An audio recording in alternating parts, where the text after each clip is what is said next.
Bonjour tout le monde. On va commencer pas un chapitre, mais une activité concernant les outils mathématiques en physique-chimie qui va vous servir que ce soit en seconde, première, terminale. Donc on va commencer par la proportionnalité et les fonctions linéaires. Pourquoi? Parce que proportionnalité et fonctions linéaires, c'est la même chose. Sauf que proportionnalité, on l'utilise plutôt pour les calculs, alors que fonction linéaire, c'est plutôt au niveau graphique. On utilise ça quand on trace une droite, etc. Donc, on va commencer ça tout de suite.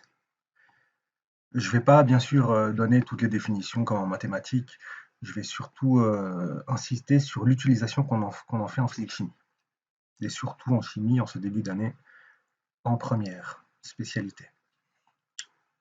Donc ici vous avez un tableau de proportionnalité que vous avez déjà vu depuis la primaire.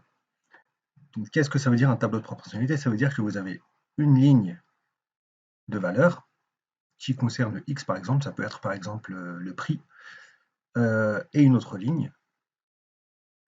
de valeur qui est proportionnelle à la première. Par exemple, ça c'est le prix d'une pomme, ça c'est le prix de 12 pommes, par exemple, je dis n'importe quoi. Et on dit que x et y sont proportionnels si et seulement si on peut multiplier toutes les valeurs qui sont en haut par a pour obtenir celles qui sont en bas. Si ce n'est pas vrai, ce n'est pas proportionnel. Donc là c'est le cas, hein. 1 fois a ça fait 1a, 3 fois a ça fait 3a, etc., etc. Au niveau graphique, qu'est-ce que ça donne? On a 1 et on va essayer de trouver justement à quoi ça correspond, le a. Et vous voyez que quand on a une proportionnalité, on a toujours une fonction linéaire, c'est-à-dire une droite qui passe par l'origine, qui passe par 0. Donc là, on a bien une droite qui passe par l'origine. Ça, c'est juste la représentation graphique de ce tableau-là, un tableau de proportionnalité. Et ces points-là que j'ai mis ici, ce sont les différents points avec xy, xy, xy. Sauf que j'ai utilisé pour a, j'ai utilisé une valeur qu'on va essayer de retrouver. Donc y égale à x, c'est une fonction linéaire, c'est ce que je viens de dire. Y est proportionnel à x, je viens de le dire aussi au niveau du tableau. A, qu'est-ce que c'est? A, c'est ce qu'on appelle le facteur de proportionnalité ici. Et quand on passe au graphique, on appelle ça le coefficient directeur de la droite, y égale à x. Mais c'est la même chose. Comment est-ce qu'on calcule A?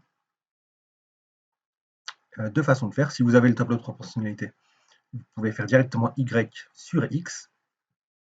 Par exemple, ça divisé par ça. 12a divisé par 12, ça fait bien A. Donc vous trouvez ce qu'il y a ici. Soit vous prenez deux points, par exemple celui-ci et celui-ci. Vous faites delta y sur delta x, c'est-à-dire ça moins ça, divisé par ça moins ça. On verra ça justement, on va voir ça au niveau graphique surtout. On va faire quelques petits exercices pour expliquer tout ça. Donc comment est-ce qu'on détermine le coefficient directeur de la droite? Deux possibilités. Première possibilité, on calcule A à l'aide des formules qu'on vient de voir.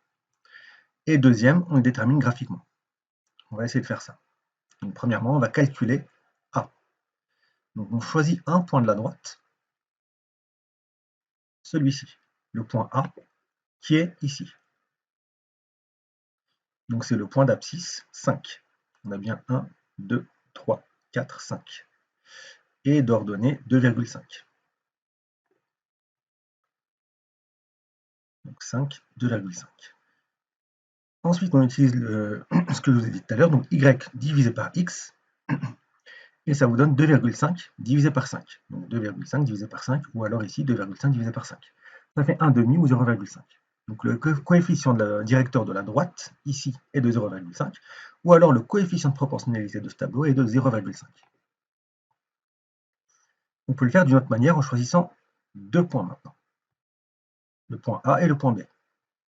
En général, c'est plutôt comme ça qu'on va traiter les choses en physique. C'est plus précis parce que quand vous avez un tableau de proportionnalité ici,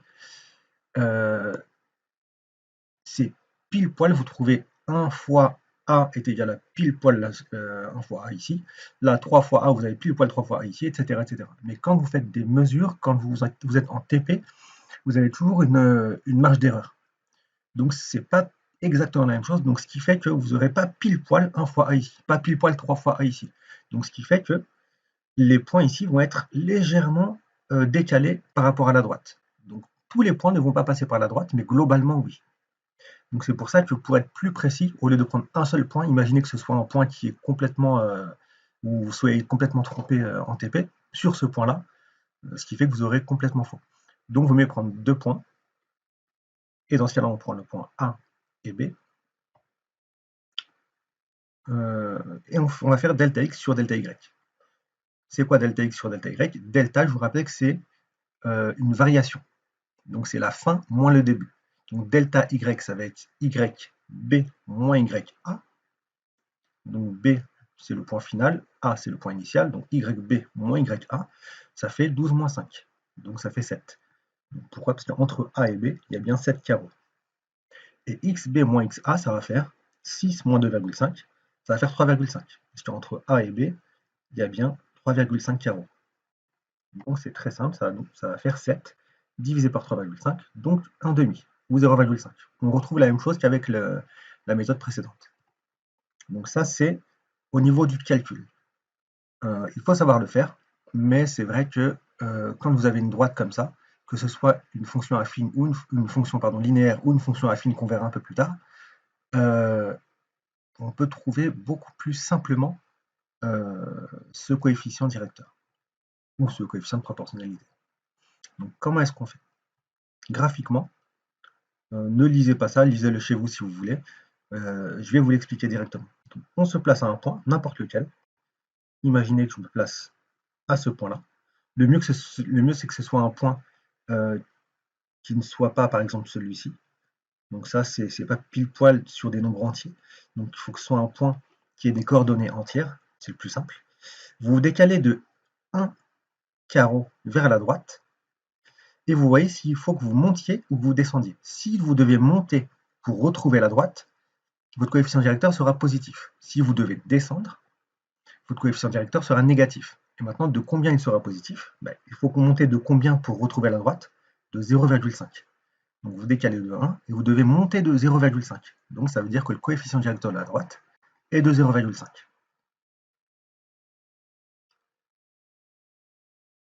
Une variante, c'est vous prenez un point, comme tout à l'heure, et cette fois-ci, vous décalez vers la droite du nombre de carreaux qu'il vous faut pour vous retrouver à un carreau vers le haut ou vers le bas de la droite. Donc là, pour que je sois à un carreau vers le haut de la droite, il faut que je décale de 2 rangs vers la droite. Donc ça veut dire que le coefficient directeur est de 1 demi. Donc 1 demi. Donc faites attention, ne dites pas 2 sur 1, c'est vraiment 1 demi. Moi je préfère cette méthode-là, mais c'est vrai que pour les fractions, c'est aussi bien d'avoir l'autre technique. Choisissez celle que vous voulez. En tout cas, vous voyez que ça marche. Donc essayez maintenant de retrouver les équations des 3 droites. Donc faites une pause sur la vidéo et essayez de les trouver. Moi, pour le moment, je fais la correction. Donc, on se retrouve. Moi, j'ai utilisé de choisir la première méthode, mais on aurait pu utiliser la méthode graphique. Donc on va faire, on a y égale à a fois x, c'est une fonction linéaire par exemple, pardon.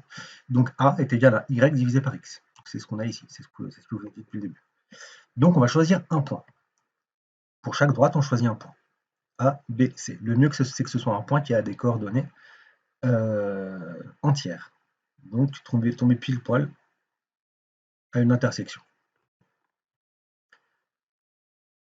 Donc pour le point A, qu'est-ce que je vais faire? Je vais prendre y divisé par x. Y c'est égal à combien? C'est 6 divisé par x, c'est 3. Donc ça fait 2. Donc ça veut dire que la droite, je peux retrouver l'équation. Le but c'est de trouver l'équation de la droite. C'est toujours y égale à a fois x. Donc si vous trouvez a, vous trouvez l'équation de la droite. Ça fait y égale à 2 fois x, ici, dans ce cas-là. Ensuite, on va essayer de trouver encore une fois le coefficient directeur de la droite pour la droite rouge cette fois-ci. Donc le point B, on a y divisé par x. Y c'est combien? C'est 4.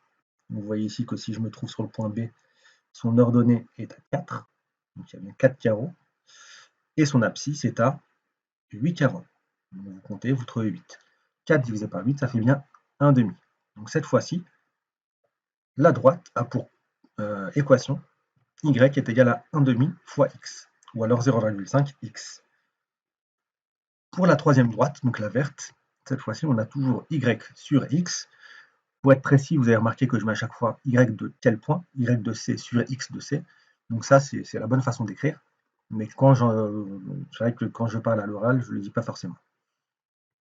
Donc, on voit bien que c, son ordonnée est à 2, alors que son abscisse est à 10. Donc ça fait 2 sur 10, donc 1 cinquième.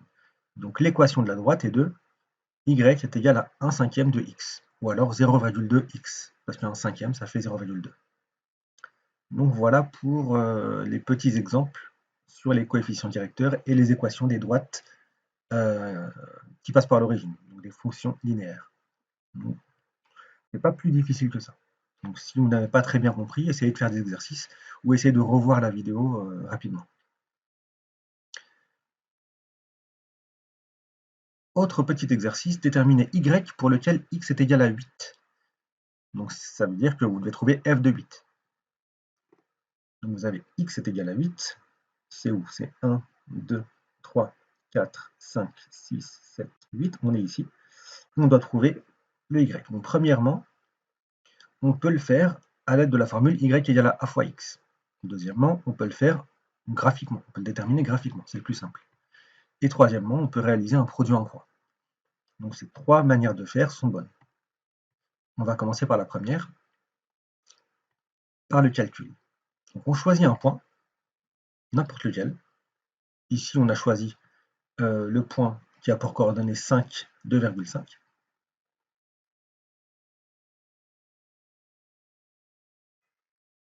Et on a donc y est égal à a fois x. On sait que a, c'est 0,5. Il est donné cette fois-ci. Et nous, ce qu'on veut, c'est... je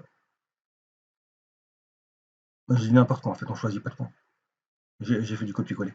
Donc on prend juste y égale à a fois x. Je suis désolé.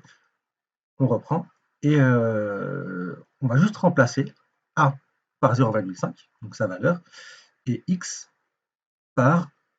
On vous a dit que ce qu'on voulait, c'était trouver le y pour lequel x égale à 8.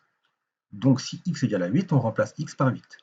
Donc ça fait 0,5 fois 8. Donc y est égal à 4. Donc vous pouvez mettre 4 ici. Je suis désolé encore une fois, ça vous pouvez oublier. Vous pouvez barrer, j'ai dit des bêtises. Et ça aussi, j'avais pas besoin de l'entourer.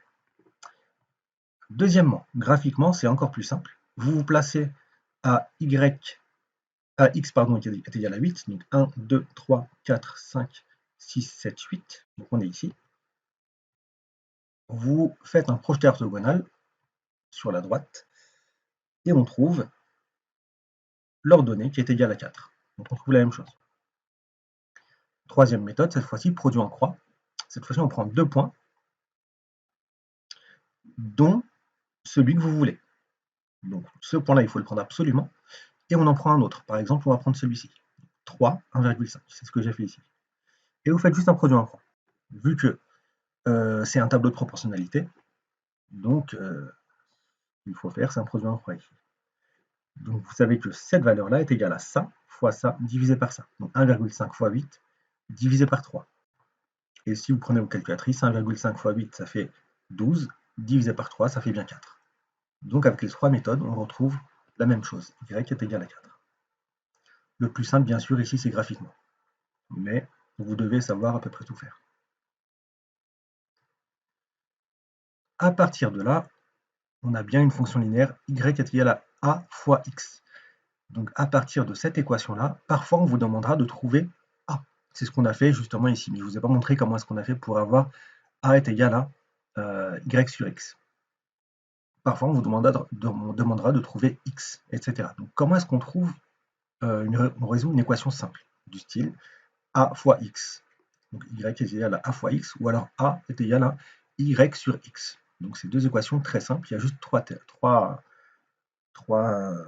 valeurs, trois inconnus ou alors une inconnue et deux valeurs connues, peu importe.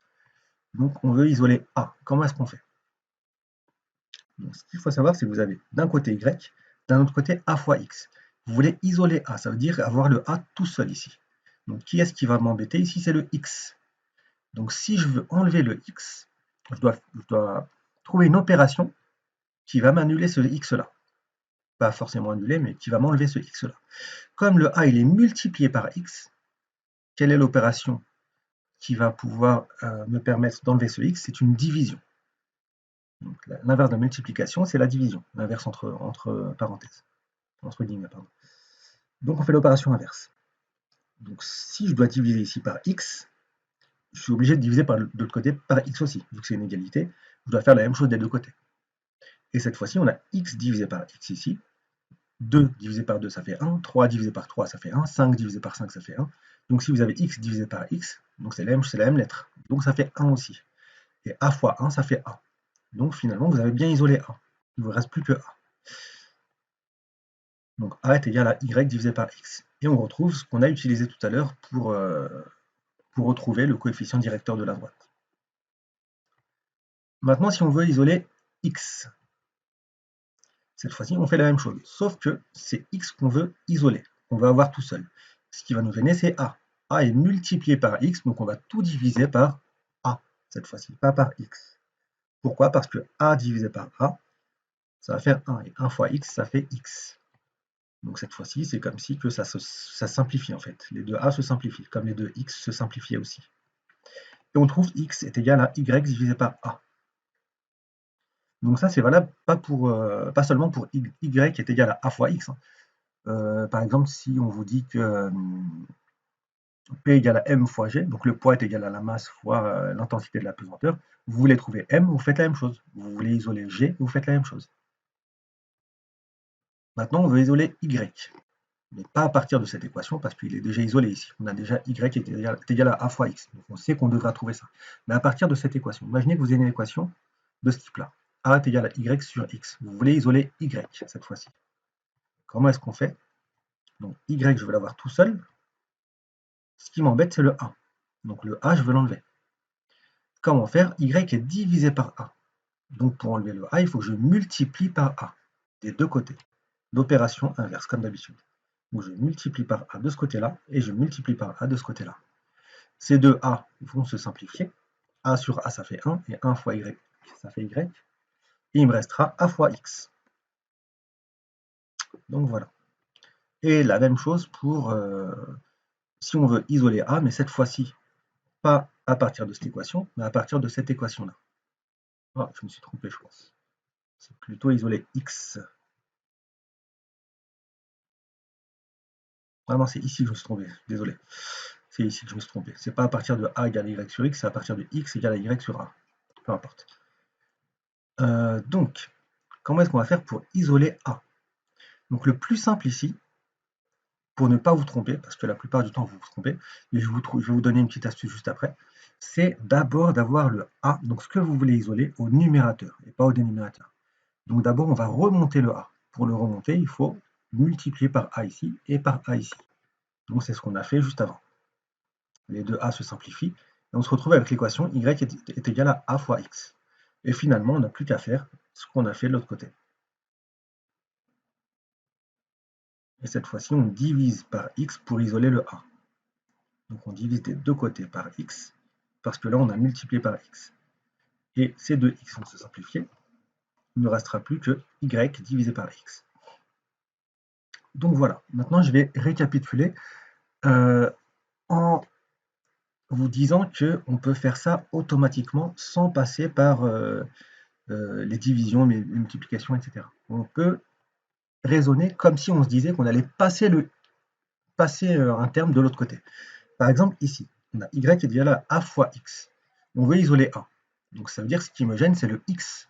Comme le x est multiplié ici, je vais le passer de l'autre côté, mais je vais faire une division. Donc on fait l'opération inverse. Donc ça va faire a est égal à y divisé par x, l'inverse de cette opération-là. Et c'est ce qu'on a ici. Pareil pour x.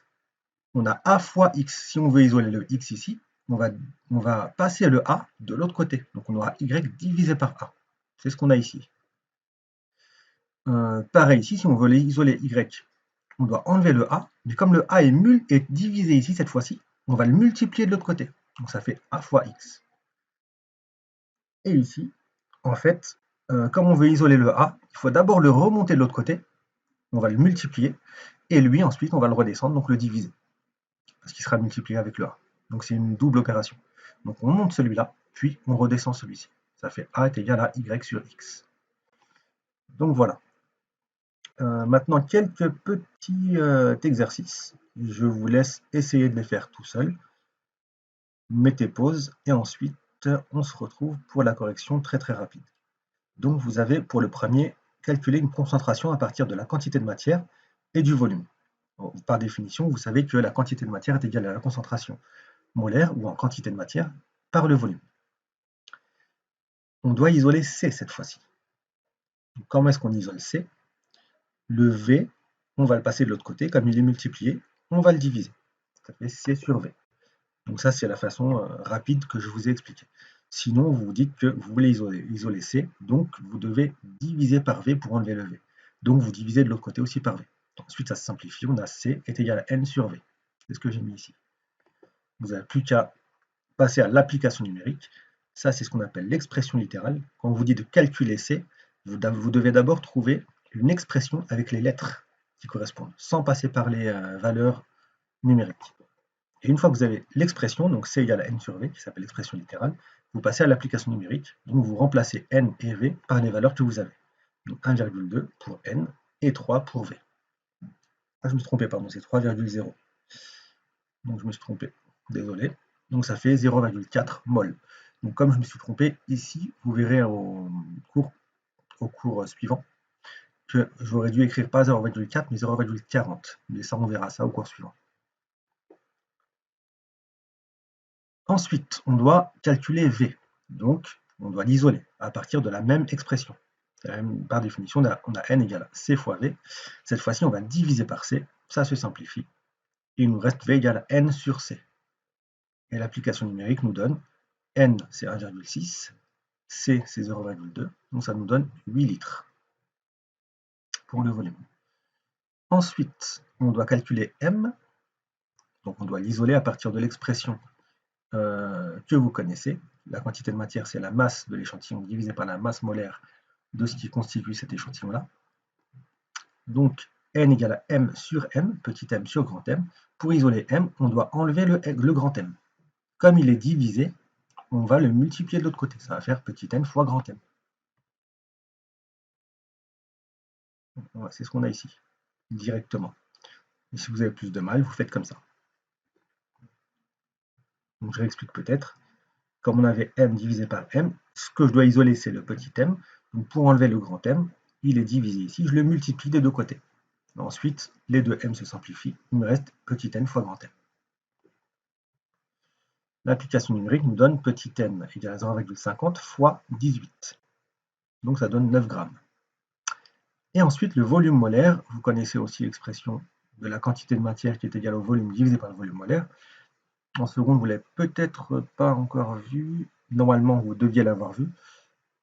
Et en première, soit vous l'avez vu en cours, soit on le verra très rapidement. En tout cas, en TP, on le verra aussi. Donc, on va isoler le volume molaire. Comment est-ce qu'on l'isole? C'est la même chose que le dernier cas qu'on a vu tout à l'heure.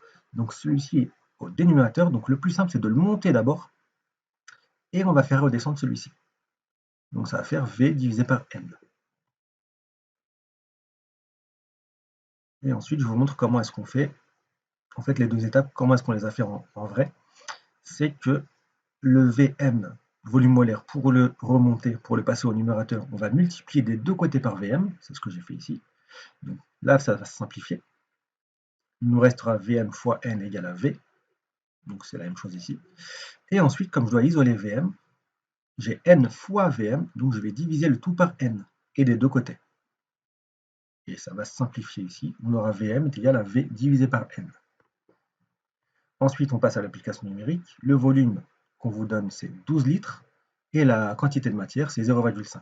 Donc ça vous donne 24 litres par mol, et ça, c'est la valeur du volume molaire à 20 degrés.